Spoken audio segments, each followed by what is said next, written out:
कांग्रेस रहनुमा मर्री शशिधर रेड्डी ने रियासती हुकूमत पर इल्ज़ाम लगाया कि हुकूमत का शफाफ जीएचएमसी इंतखाबात के इनेकाद का कोई इरादा नहीं है। हैदराबाद में एक प्रेस कॉन्फ्रेंस से खिताब करते हुए उन्होंने कहा कि इंतखाबात से पहले रियासत में सर्वे करने से अवाम में बहुत से शुकूक व शुबहात पैदा हो गए हैं। मर्री शशिधर रेड्डी ने कहा कि जीएचएमसी हल्के में राय दहिंदगान अदम इत्मीनान का शिकार हैं। उन्होंने जीएचएमसी इंतखाबात के ज़िमन में रिजर्वेशंस पर भी सवाल उठाए हैं। इलेक्शंस के बारे में एक्ट में कुछ तब्दीली लाने के इरादे से तेलंगाना सरकार इस महीने के 13 और 14 तारीख को असेंबली का इजलास, खास इजलास बुलाया है। पिछले बार जब रिजर्व और खासकर पिछले बार जो रिजर्वेशन किए गए हैं उसी को आगे दूसरी बार भी उसी को कायम रखने की तब्दीली एक्ट में लाने की कोशिश है। और ये मैं समझता हूँ कि इतना निकम्मा सरकार, जीएचएमसी का चुनाव आज एकाएक आने वाली चीज़ नहीं है। कोई कोर्ट का कोई ऑर्डर आया है जिसकी वजह से चुनाव कराना ज़रूरी हो गया है। 2016 फरवरी 10 तारीख को जीएचएमसी का टर्म शुरू हुआ था। 2021 10 फरवरी तक जीएचएमसी बॉडी का टर्म है।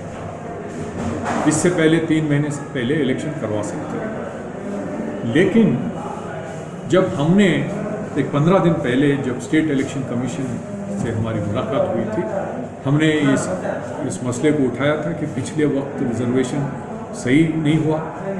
एससी एसटी का जो रिजर्वेशन है 2011 के जो सेंसस जो पॉपुलेशन का हिसाब होता है उसके हिसाब से रिजर्वेशन करने की ज़रूरत थी।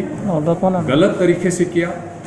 बीसी रिजर्वेशन में भी गलतियां हुई, जहां रूलिंग पार्टी अपने कैंडिडेट के लिए अपने हिसाब से जो उनके फ़ायदे की चीज़ हो सकती है, उनके सियासी फ़ायदे को सामने रखते हुए वार्ड्स का रिजर्वेशन का ऐलान किया, गलत तरीके से हिसाब निकाला।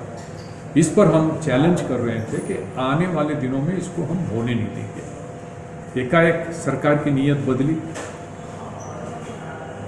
1 महीना भी नहीं हुआ जबकि ये असेंबली का सेशन था वो ख़त्म हुआ, और अब ऑर्डिनेंस की बात की। पहले ऑर्डिनेंस के ज़रिए तब्दीली लाएंगे, उस पर भी हमने ज़ोरदार सरकार को क्रिटिसाइज़ किया था बहुत सख्ती के साथ कि इनकी सोच नहीं है, गलत काम कर रही है एडमिनिस्ट्रेशन।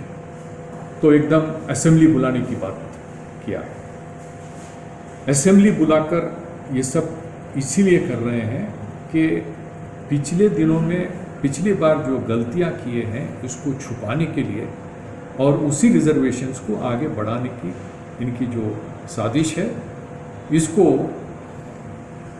पक्का करने के लिए ये असेंबली का सेशन बुलाया जा रहा है और इस पे ये अमेंडमेंट की बात हो रही है। लिहाजा हम इसके खिलाफ हैं।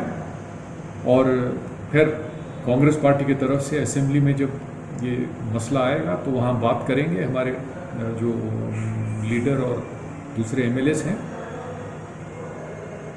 ये सही मानों में इलेक्शन करवाने के लिए ये लोग काम सोच नहीं रहे हैं।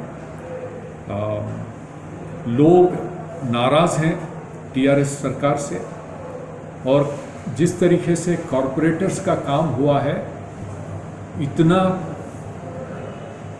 पैसा वसूल किया है लोगों से, इतना करप्शन हुआ है, इसको सामने रखते हुए ये किसी न किसी सूरत में इलेक्शन को जीतने के ख्याल से ये सब चीज़ों के बारे में सोच रही है। दूसरी बात, अहम बात ये है, ये धरणी के नाम पर जो सर्वे का काम कर रहे हैं, 2014 में 2014 के नवंबर में इलेक्शन होने वाले थे जीएचएमसी के, उसको टालते गए।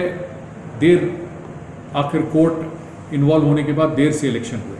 लेकिन नवंबर में इलेक्शन होने वाले थे, उससे पहले समग्र कुटुंबा सर्वे के नाम से तेलंगाना के अंदर हर एक जो पूरे स्टेट के अंदर जो लोग हैं उनका सर्वे किया गया था, और ख़ासकर जीएचएमसी के चुनाव में उनके फ़ायदे के लिए सोचने के लिए कहाँ पर कौन है, लोगों की मैपिंग करने के लिए ये कार्रवाई की गई थी।